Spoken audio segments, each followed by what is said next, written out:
Hello everybody and welcome to your Thursday lighting critique. We've got a few images to go through today. I wanted to start off with a couple of questions and things to go through. One of them was from Jordan, who was asking about doing some, I'll let this play out while we're talking.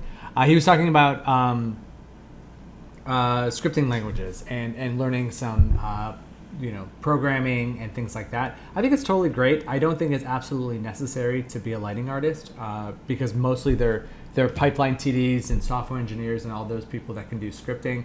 And generally speaking, if you have a tool idea or workflow improvement, you go to one of them with your idea and they can usually knock it out pretty quick. But if you want to expand your skill set and learn some scripting, it's certainly beneficial. I would recommend learning Python. That seems to be a very common one. And really, it's just a matter of learning the basics. I don't really have any recommendations on schools that do VFX or animation-specific programming. I think it's more just learning the fundamentals and building tools from there. The other thing that happened that I wanted to point out to you all, which was really, really cool, was one of our students was trying to get a hold of we've got a whole bunch of these animated shots that we have looking over here to our left that people have submitted, and a lot of it is like getting in contact with them to do a file transfer.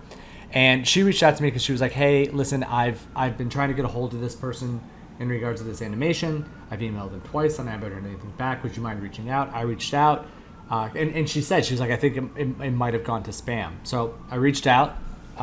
Turns out the emails did in fact go to spam, and we were able to figure it out. She was able to get what she needed, but I thought it was a really nice job of being very proactive about things, which is something I did a terrible job of when I was a student, which is kind of just waiting for things to fall into my lap or assuming that somebody had seen the email and that they were ignoring it. She did a couple things. One was staying on top of it and pursuing it and having some grit to get what she needed. And the second one was she was assuming the best. She assumed that this person did not see the email and therefore was following up on it. As opposed to me, what I would have done would have been like emailed once and gone, "Oh, I must have said something wrong. They must hate me. They're not going to respond to me." So it was assuming the best and being kind of gritty and sticking with it. And I think that's really, really important when you're learning. And she was, it just got the ultimate end result, which is what we were looking for. So just want to draw attention to that. A lesson I wish I could have learned when I was younger was just staying persistent with things, and the only person who's going to be the strongest advocate for you is you, and so make sure to step up and do the little stuff like that. Okay, let's take a look at, first up, we'll take a look at Stephanie's first, just because this is looking great overall with a couple of little contact shadow issues. I think everything's looking great. We've got the shadow of this character coming down this. It was more like on this side. So this character coming down the stairs, the shadow's there. It's looking a little tight. I would like to see it a little bit softer. I'm trying to think. Is this character a little bit tight too? Yeah, just a little bit softer on the shadows if possible. Again, this is being done, I believe, in Unreal. Don't know how much control over that we have. It's just that like if you're seeing all the other light values, like the way that this light transitions into this and this kind of transitions into the rest, it's like it's all very soft feeling, and so it would be nice if those shadows were a little bit softer.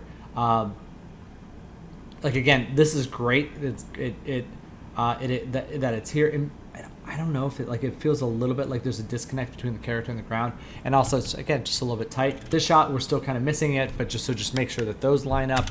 But you're getting very, very close to it. I think it's going great. But overall, like I said, the whole thing looks really cool, and it's a fun little project.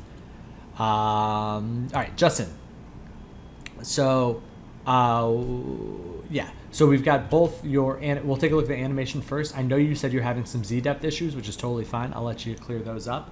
But for now, we just kind of want to take a look at the overall lighting of it, and I think it's like looking at the background. I think it's really cool, and I think it's really dynamic. There are definite sections and areas. You've broken it up with this color scheme to allow for enough variation, even though they're like it's similar intensities, although the blue areas do feel like a notch lower. it's very cool. Like I think the background is pretty on point. And I wouldn't mess with that too much, other than maybe if you want to try and get a little bit of variation in some of these bright spots. Like these are a little just like perfectly white, especially back over here. And it would be nice to get a little bit of variation back behind it, again, like there are objects or things out in that space. So I would put the majority of our attention on the characters. Let me pull this up into the stills to kind of look at that. So the two things that I'm looking at with the characters are, I feel like the light on them, even though in the environment it's nice and warm, on them it starts to feel a little bit yellow. I would either or I guess do one of these or both of these, would be to shift the color a little bit more towards like an orange, and two, perhaps to saturate it a little bit on the character, especially on her. Like I'm looking at her specular highlights, which look great, and we're getting that like, specular skin thing, but it's just that with the yellow, it feels a little less than ideal from an aesthetic standpoint. And then I would consider her outfit by default is a little bit, it's a little bit flat, and there's some obvious seams like coming down her leg and stuff. I would consider adding some sort of pattern in the specular map to make it seem like, I think that would kind of break that up a little bit.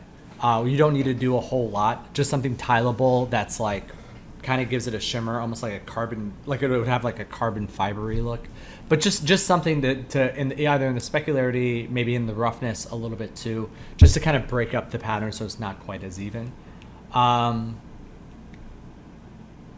then for this guy, let's go back to the animation.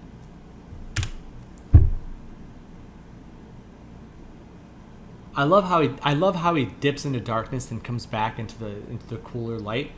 When he comes back there, it feels a little bit more on the red side, which makes sense if you look at the surrounding areas. Like the area in here where the cool and the warmth mix becomes a little bit red. It's just that, and he probably is falling into that space. I would just like to see it, if you could maybe push whatever light's causing that more forward, so that red transition happens a little bit sooner, and that he actually gets into the bluer light once the robot gets to this point. And then if we can find opportunities to get, it's tough. I was gonna say trying opportunities to get more shaping on the robot too, but this just might be a low res thing. I think it might work out a little better once we see it at a little bit of a higher resolution. So let's stick with that for now, and I think, but it's going well. Do you have any questions? No, that sounds great. All right, Thanks, Mike. cool. Appreciate it. Yeah, of course. All right, Chris, let's take a look. We got here, nice dark couch, popping them up. Chest is a lot darker. That's good. You said you had a comp issue. Did you want to talk about what's going on? Yeah, suddenly I'm getting these like little fireflies on the right side of the screen. You see them popping up there? Oh yeah. And it's only in comp. I'm not sure why. It's interesting. Like, okay, I want you to watch right here. Do you see that dot in there? Yeah. It doesn't move, and then like there's something over there that goes bananas for a second, and then it locks up right there. It all locks up once he finishes his position. Oh, it's funny because I thought that might have been part of the dust particle pass, but okay. So this is what I would do in that scenario is I would begin looking at the AOVs to try and figure out where that's coming from, because my guess is it might be coming in one of the in one of those or in one of the render passes. So the goal is just to isolate and figure out what the heck is causing it. And then what you could do, I mean, there are ways of controlling it. Like if you're like, oh, it's for whatever reason in the render of him in this, like let's say the subsurface pass or the specular pass or something, all you would have to do is just like make it so all of that craziness lives in it. Basically, you just don't want anything outside of his alpha rendering, because right now, or you could even just like garbage matte around him and just say like everything, not like that, but Like just draw a mat around him, and then just say like, don't allow anything outside of that to show up. If he is rendered on his own layer, like that could be a solution. So, okay, that's fine. But you can find either a dirty or clean solution. Try and go clean first, but if not, it's like if there's not a simple solution, there might be a smart way of doing it, which would just be like garbage matting it out. Okay. I think the lighting is looking good overall. I like the fall off of the light rays as they come across and kind of get darker over here. I think that worked out really well. His eyes feel a little bit saturated on the green side. I would maybe shift his eyes a little bit warmer, see how that looks, and then.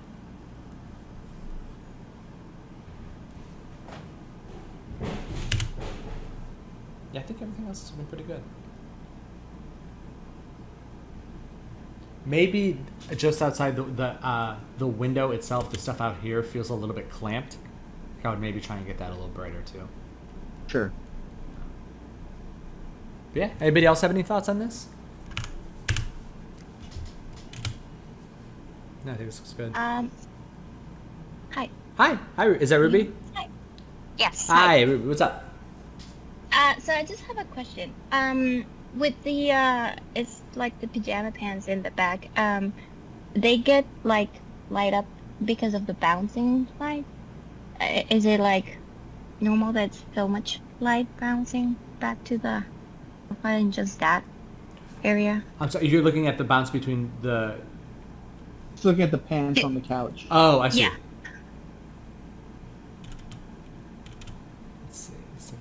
Oh, look at that. Yeah. That is a lot of bounce. You're right. I missed that. I would say, because we were having that issue yesterday on the couch, and I didn't think about it being on the pants too. So I would say tone it down in the pants. Although it's funny, like seeing them this dark, but then like if there's any way to get a little fill so they could be like at this level, I think that would actually work out a little bit better than the amount of darkness they are at the beginning of the shot. So just like a little fill on the front of them too. Do you think I should eliminate the variation, like the way it bounces altogether, and just have it? Yeah, probably. I would even consider just this might be another case for rendering the character separately. Would just be you can just lock the couch to one frame because the light's coming from the other direction, so there's really nothing changing about the couch in the entirety of the shot, other than these things that we don't want to change. So and that's what we want. Okay. Yeah. All right, cool. Thank you, Ruby. That was a good spot on that. All right, let's hop over into our stills. Ruby, you are here, so we'll take a look at this one. Then we will hop back over into Amanda's. So Ruby, with this one, these background characters look better. The bright points look better. Shadows look better. Everything's looking good. I just want to soften this kind of horizontal bar of this dark area. That's the front part of these stairs. I want to soften that transition somehow. So I either want to get a little bit more bounce up there, or maybe out of focus or something. But basically, just like the fact that it kind of creates this like hard, dark line across the image as a whole. I want to try and soften that, if you can. Yeah. But that's really about it. I think everything else is looking really good. Yay! Thanks. Yeah. All right. Cool. Yeah. And then maybe just because there's nothing back here, it might be worth it to darken some of these lights back here too, just to kind of like. Okay. Add more of the mystique back there without revealing that there's actually no props back there or anything. Yeah, something. Okay. Sounds good. Got it. Thanks so much. Thank you. Yeah. And Amanda, welcome. I believe this is your first post. Very cool reference. I love the spotty gobo-ness and with the focus on these cats being the brightest thing. You've done a really, really good job of creating this kind of gobo light that emphasizes like the space, and now our eye is definitely drawn into this region. I was looking at this and seeing, I think the only thing that I would tweak, and this is just because the geometry of this is different, I am more aware of the gobo here because it's a little bit tighter. I would soften it a touch more, and then I would do something. I would try something else too, which is to put a second spotlight in the middle without a gobo on it. That kind of creates, because what I'm looking for is the fact that like this little area is a little bit brighter. The cat, like the two cats, are a little bit brighter. I would challenge you to try and find like one object in this shot to put a little bit more emphasis on. And the way that I would do that would be, so like if you've got one, like this spotlight coming down here, that's got this gobo, I would put a second one. I just drew that terribly. Let's say it goes all the way down here, and you got this one. That's your first spotlight. What I would do is I would add a second one that's smaller on the inside that kind of like ultra focuses. Like maybe you just want this one smaller sphere to get lit up, and then like really make sure that these sides are soft, and then just make it like slightly brighter so that, because right now that the bright point is pretty consistent throughout it, and by doing that you'll actually lift that value just a little bit more and get us to focus in on that one area. And I think that would really be beneficial. So because it's great that you have like the shaping and everything is looking really good. It's just about creating variation within the key to really get that area focus in. Because again, then it's just because you brought up some really beautiful reference and it's kind of driving us to that point. But really, really cool stuff. Yeah, and like even like these dark points, like the black point is perfect. Like it's dark like this one, but it actually has a little bit of color to it, which is unique and is part of the style of the image as a whole. So really good stuff, man. All right, cool. Well, that is it for today, everybody. Does anybody have any questions before we part ways? Hey, Mike, you forgot me. Oh, Kat. Yes, Kat. Sorry. Untitled. Yes, I forgot to say you're good. Ugh. And I've just posted another picture in there, another still, just because we were talking about the volumetrics thing.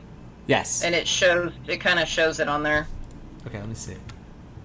Okay, so... 'Cause if you notice, the light on the right doesn't have the fog, but all the other lights do. And I don't know why that is, because it's basically one long volumetric cube, so I'm not sure why it's not doing that. It shouldn't, like, it actually, because usually, like, if you look directly at a volumetric, it'll be less intense than if you're looking at it, like, at a glancing angle. So actually, this is kind of working inversely of what I was expecting it. So I think something might be going on there. I wonder if I have the anisotropy set the wrong way, so it's scattering the wrong way. It might Would that be. make a difference? Might be. Okay. Yeah.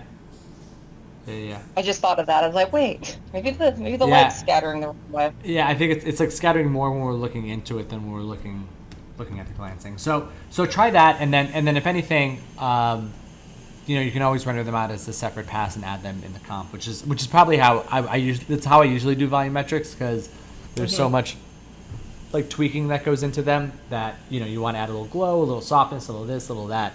It's and usually with the renderers, it's just kind of like you get like one or two settings with them, and it's just like density and color, and that's about it. And you can't really you don't really have as much control as I would like. In terms of this image, I just want to kind of focus on this. This looks really. I like the feeling of the explosion in here. I think that looks really nice. I would like to see a touch of it on the environment itself, like a little bit. It's hard. It's actually hard to tell. Let me see. It might be there, but just make sure that we're getting some of this. That it'll actually illuminate some down there as well. And now that we're seeing this, it's funny because the back of the robot actually feels maybe even a little brighter. It's just that the front side of him feels a little bit more red orange. So I think we might have to tone down the robot on the backside so that this explosion up front kind of reveals itself a little more strongly. But we'll see how that plays. We'll see how that plays out over the course of the animation. Well, the red on the robot might be coming from the rim lights that I have to. I'll have to turn them off and see. Yeah, because at that point it should feel like much more so like it's from the explosion, especially because it's directly impacting him. Bum, bum, bum, bum, bum. I think. Yeah, and then these little guys. The fog is looking pretty good, but we'll eventually want, like I said, just a little bright. You want them brighter? Yeah. Okay, because I've been messing with the color of the sconces, the shades, and it's changing how it looks, so I can go back to the brighter version. Yeah. I just wasn't sure if that was too distracting with that bright being behind her, or if we should have it that bright. No, we should probably have it that bright, and then.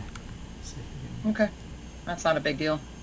Yeah. They're all the same material, so I can just go in and change it. Yeah, and I think like something like that, again, similar to how I just did it, would be if you had it in like a post process, you could just grab mats for each one of those, and then I just add an 8-pixel blur and then brighten them up. Okay. Then I think because that feels more like a light source than where we had it before, which is like kind of clamping out at the, because what it does is it like if I color sample this, you can see it clamps off like at red and gives you no greens or blues, and really you want that to be more neutralized, just because that's what the renderer is doing. It's like, oh, you have this red material, oh, you have light on it that's adding to that or multiplying that, so it's multiplying or adding what's already there. And since there is no red or blue, and since there is no green or blue in it, it's hard to get those values up, and it just ends up looking very red. Okay. Cool. Sorry about that. I didn't mean to. Sorry to miss you there.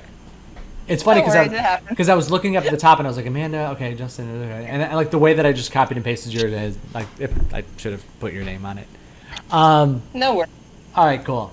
All right, guys, thank you all so much for joining in today. I will see you tomorrow. Tomorrow is Friday, and then we will take off for the weekend, and I'll see you again on Monday. Again, post questions if you got them, and I will talk to you all very soon. Thanks, Mike. Be good, guys. Happy lighting.